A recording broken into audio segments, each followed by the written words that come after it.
Alright, so you want to play Fortnite on your mobile device. In this video, I'm going to show you how you can still play Fortnite on your Android phone after the ban from the Google Play Store. So as you can see right there, if you now search for Fortnite on the Google Play Store, you're not going to be able to find it because it's simply banned, right? It's not in here. It's just simply not showing up. All of these are just guides and like fake apps.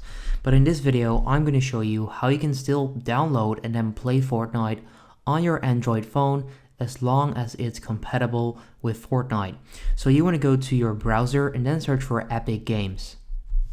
Once you've done that, you should be able to find Android in the search results right here.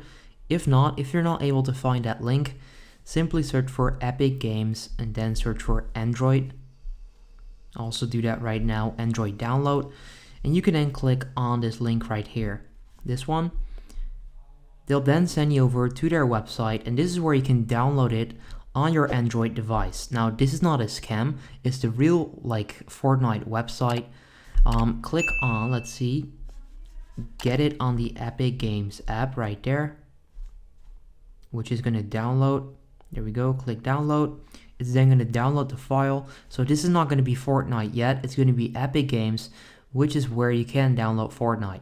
So this is essentially a different store. Instead of the Google Play Store or the App Store, it's their own store. Click on install and you're basically going to install Epic Games. Click on open and this is where you can download Fortnite.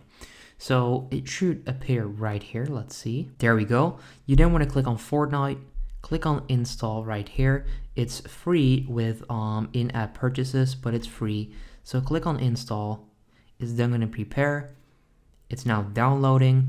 It's downloading Fortnite right now. I'll get back to you once it's done downloading. I'll open the app and I'll show you that it actually works as well. And there we go. So all you need to do is just keep clicking on continue and keep downloading everything that's needed. It's not that much. It might take a while to download, but this is how you can get Fortnite on your phone after the ban on the Google Play Store. So if this quick video helps you out, leave a like and then I'll see you next time. Have a good day.